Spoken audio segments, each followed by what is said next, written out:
Hello world, Krista here with Books and Jams, and today is November. Yay! I love November because it's Thanksgiving, and that means that I get to go home and visit my family, and I really look forward to that a lot. So today I'm just going to real quick show you some of the books that I'm hoping to read this month. There are a bunch here, and we'll see how many I actually get through, but I had a really good reading month in October. I'm kind of on this kick of just reading all the time. There's no Netflix shows that I'm binging right now, so I am looking forward to getting through most of these if possible. So many of you may know that November is often referred to as nonfiction November. It's kind of a thing here on BookTube that I've discovered. I don't read very much nonfiction. I'd like to read more, but it's harder for me to just sit down and spend hours reading a nonfiction book. I often have to take it in much smaller chunks, so it takes me longer to get through nonfiction books. But I do have a couple here that I would like to read this month, so I'll show you those. I would like to read this book that I just hauled recently. It's called Completely, A Call to Live Fully Surrendered, and then this is written by my friend Jackie Policastro. So this is going to be part of my devotion times this month, so I know that I'll be getting through this, and I'll let you know what I think about it. I also, in the mornings, am doing the Miracle Morning Challenge for 30 days. I'm getting up an hour earlier, and I'll probably talk about that a little bit more later in the month with a video to kind of log my progress. But it's November 2nd today, and I've gotten up early 2 days in a row. Today was much harder than yesterday. I actually told myself when I got up that I could go back to bed at 7 when I was done with Miracle Morning, but that didn't happen. Once I'm up and moving around, I'm usually fine, but just that getting out of bed is hard. But this is written by Hal Elrod, and Miracle Morning is about kind of taking charge of your life right off the bat in the morning and getting up early, and he talks about 6 different practices that will help you to start your day off productive and motivated, and I'll be talking more about that as the month goes on. The third nonfiction book that I'm hoping to finish this month is Half the Sky.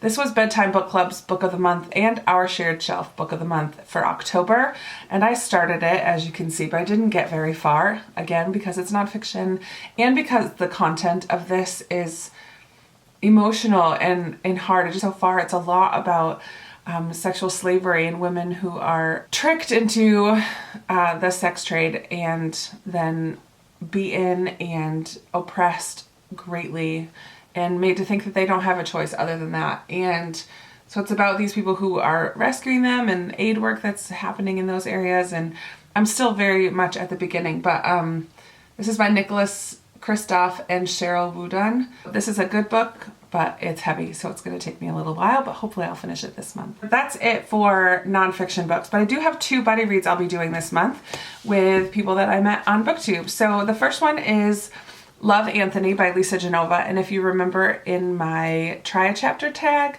I read the first chapter of this and I enjoyed it, so I'm looking forward to finishing this book, and I'll be reading this with Catherine from Jane Catherine. Might be Jane Catherine on Books, I don't know, but I'll link her channel in the description down below.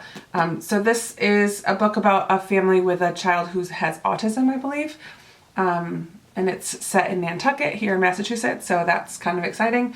Yeah, I'm looking forward to reading that and talking about it with Catherine. And the other buddy read that I'll be doing this month is Wolf by Ryan Groudon, and I've been wanting to read this for a while. This is an alternate history of World War II. So this is as if Hitler won and the Nazis party won. And then this girl, there's about a motorcycle race, and this girl is a shapeshifter, and her goal is to win the race so that she can then go and kill Hitler. That's the real general summary. Hopefully it's not any spoilers. Oh yeah, there's not spoilers. It says it right on the cover. Win the race, kill Hitler, or die trying. So I'm looking forward to that. It should be pretty interesting. And I will be reading Wolf by Wolf with Maria from Read, Create, Repeat Homeschool. Again, I'll link her channel down below. I'm looking forward to reading that and talking about it with her.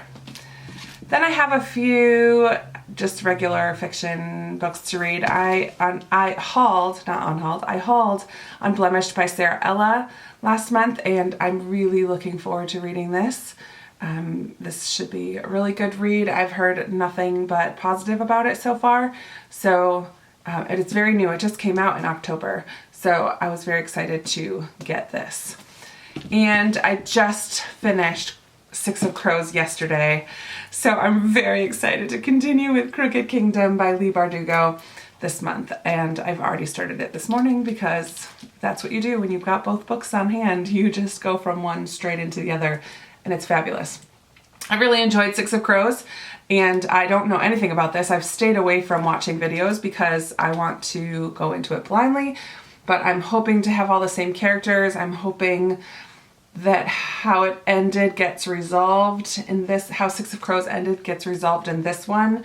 I'm hoping for some redemption for some of the characters and the things that they go through in their past, and yeah, I don't want to say too much because of spoilers, but I'm really looking forward to reading this in November. And then I'm still in the middle of two others, Americanah by Chimamanda Ngozi Adichie. I'm having a really hard time. I didn't even pick it up once in October. I just completely lost interest, and it never really grabbed my interest to begin with. So I may DNF this for a while and pick it back up later, but I'm gonna leave it on my shelf of to read so that maybe I get the urge in November to continue with it.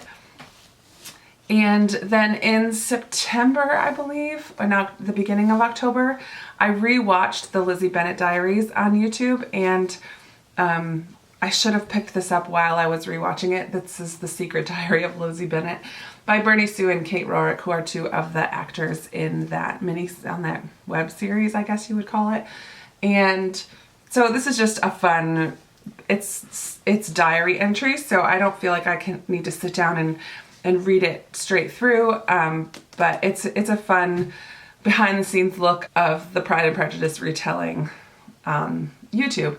So this is just a fun one that I have started really not very far into it, but maybe I'll finish it in November. Here's the books I want to read in November. This is a very precarious stack right here. A little chunky, a little thin. I'm already started with 1, 2, 3, 4, 5 of them. I've already started 5 of the 9. So I don't know why I do that. I normally only read one book at a time, but right now I'm in the middle of 5 of them. Fantastic. So I would love to hear if you've read any of these, if you want to read along with me with any of them, comment down below and message me on Goodreads or find me on Instagram or whatever. And let me know what you think about this list. I am really hopeful that I get through